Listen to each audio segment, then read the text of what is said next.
নমস্কাৰ, মই ফুলমা। আজি আপোনালোকৰ মাজলৈ অন্য এটি ভিডিঅ' লৈ আহিছো। আপোনালোকে হয়তো ভিডিঅ' পাই আছে, অলৰেডি বহুত বেছি ভাইৰেল হৈ আছে যে আমাৰ মেঘৰঞ্জনী বাই লণ্ডনত গৈ পিনে যিটো নৃত্য প্ৰদৰ্শন কৰিছিল বান সাহায্যৰ কাৰণে বা ভূপেন হাজৰিকাদেৱৰ যিটো গান গাইছিল মানুহে মানুহৰ বাবে, আপোনালোকে বহুতে কমেণ্ট বক্সত গেলাই আছে যে কৈ আছে যে মেঘৰঞ্জনী বাই হেনো তাতে ভিক্ষা মাগিছে। ফাৰ্ষ্ট কথা মই ক'ব যাওঁ, মোৰ দৃষ্টিৰে মই যিখিনি দেখিছো, মই কিন্তু বেলেগ একো বেয়া দেখা নাই। আজি আমাৰ অসমৰ ৰাইজক যদি তেওঁ নিজৰ প্ৰতিবাদে বিপদত পৰা মানুহখিনিক যদি সহায় কৰিব বিচাৰিছে, তাত আপোনালোকে কি ভুল দেখিছে? আৰু মানুহে মানুহৰ বাবে আপোনালোকে চাওক, লণ্ডনৰ যিখিনি মানুহ আছে, যিখিনিয়ে হেল্প কৰিছে, তেওঁলোকৰ মন কিন্তু ইমান শেষ নহয়। আপোনালোকে হয়তো ক'ব বিচাৰিছে যে ভিক্ষা খুজিছে, বহুতে কৈ আছে যে অসমৰ মানুহ ইমান দুখীয়া নহয়। আপোনালোকে নিজে এবাৰ বুকুত হাতখন থৈ কিনে আপোনালোকে ভাবকচোন, আমি অসমৰ মানুহ সঁচাকে ধনী নে দুখীয়া?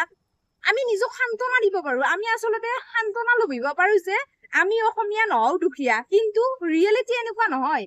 আজি অসমত যি পৰিস্থিতি হৈ আছে, যি সংকটজনক অৱস্থা, তাত মেঘৰঞ্জনী বাই যিখিনি হেল্প কৰিছে, আপোনালোকেতো ভাল দৃষ্টিৰেওতো সেইটো চাব পাৰিলে হয়। আজি আপোনালোকে যিখিনি কৈ আছে, সঁচাকে বহুত দুখ লাগিছে। আচলতে কাৰোবাৰ প্ৰতিবাৰে যদি অসমৰ ৰাইজক ইমান বিপদত পৰিছে, যদি অকমান চেষ্টা কৰিছে, আপোনালোকে কিন্তু এইটো মোৰ দৃষ্টিভংগীৰে কিন্তু আপোনালোকে যিখিনি কমেন্ট কৰিছে, মোৰ বেয়া লাগিছে। আৰু মই ভাবিছো যে ইমান কি বেয়া কাম কৰিছে। আজি যদি চৰকাৰে ভুল কিবা এটা কৰক, কিন্তু মানুহে আঙুলিয়াবৰ কাৰণে সাহস নকৰে। কিন্তু আমাৰ সাধাৰণ জনতাই যদি কিবা অকমান কৰিবৰ কাৰণে চেষ্টা কৰে, তাত কিন্তু বহুতে বদনাম কৰিবৰ কাৰণে চেষ্টা কৰে। আজি যে কয় উপকাৰীক যে অজগৰে খাই, সেনেকুৱা হৈছে। আজি মেঘৰঞ্জনী বাই নিজৰ কাৰণে নহয়, নিজৰ কাৰণে কিন্তু তেওঁ একো কৰা নাই। আজি অসমৰ ৰাইজৰ কাৰণে যিখিনি কৰিছে, সঁচাকে শলাগ লবলগীয়া। মই নাভাবো যে ইয়াত কোনোবাই ভিক্ষা বুলি কব, কিন্তু সেইটো ভিক্ষা নহয়, মানুহে মানুহৰ বাবে। আপোনালোকে ভাবকচোন, এই গীতটিৰ পৰা আপোনালোকে কি বুজি পাইছে? আপোনালোকে ভাবিব আৰু কমেন্ট বক্সত ধুনীয়াকে জনাই দিব আপোনালোকৰ মন্তব্য। আৰু মই মোৰ মনৰ ভাৱধাৰা খিনি আপোনালোকৰ সৈতে শ্বেয়াৰ কৰিছো। আপোনালোকৰ কেনেকুৱা ভাৱধাৰা জনাব। মোৰ দৃষ্টিভংগীৰে কিন্তু মই একো বেয়া বুলি ভাবা নাই। যদি সহায় কৰিছে সেই বিপদত অহা মানুহখিনিয়ে, আজি তেওঁলোকে সেই পৰিস্থিতিৰ লগত যুঁজি আছে।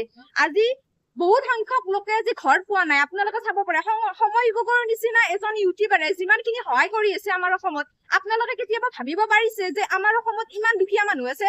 আপোনালোকে যদি চোৱা নাই ভিডিঅ', তেনেহলে সময়ৰ ভিডিঅ' বিলাক চাব, তেতিয়া আপোনালোকে বুজি পাব আমাৰ অসমৰ মানুহ কিমান দুখীয়া নে কিমান ধনী। আজি আমাৰ চৰকাৰখনে কি কাম কৰি আছে, কি কাম কৰা নাই, সেইটো কিন্তু মানুহৰ মাথা মাৰিব বা চিন্তা কৰিবৰ কাৰণে একো সময় নাই। কিন্তু আমাৰ সাধাৰণ মানুহে যদি কিবা অকমান কৰিছে, তাত কিন্তু আপোনালোকে পুৰা কমেণ্টত গেলাই থাকিব। গতিকে ভাল বেয়া সকলোৱে বিচাৰ কৰিব লাগে। এনেকুৱা কি ভুল কাম কৰিছে মই ভাবি পোৱা নাই, য'ত আমাৰ অসমৰ পুৰা সন্মান গুচি গৈছে। তেওঁ নিজৰ সংস্কৃতি খিনি দেখুৱাইছে বা নিজে প্ৰতিভা খিনি বিকাশ কৰিছে। সেই প্ৰতিভাৰে বিপদত পৰা মানুহক সহায় কৰিছে, কিন্তু আপোনালোকে বহুত কিবা কিবি কমেন্ট কৰিছে। মোৰ সঁচাকে বহুত দুখ লাগিছে। আশা কৰো এনেকুৱা হব নালাগে। আৰু যদি ভুল হৈছে, তেনেহলে আপোনালোকে ভুলবোৰ আঙুলিয়াই দিব বুলি আশা কৰিলো। গতিকে আজিলৈ ভিডিঅ'টো ইমানেই আছিলে। বাই।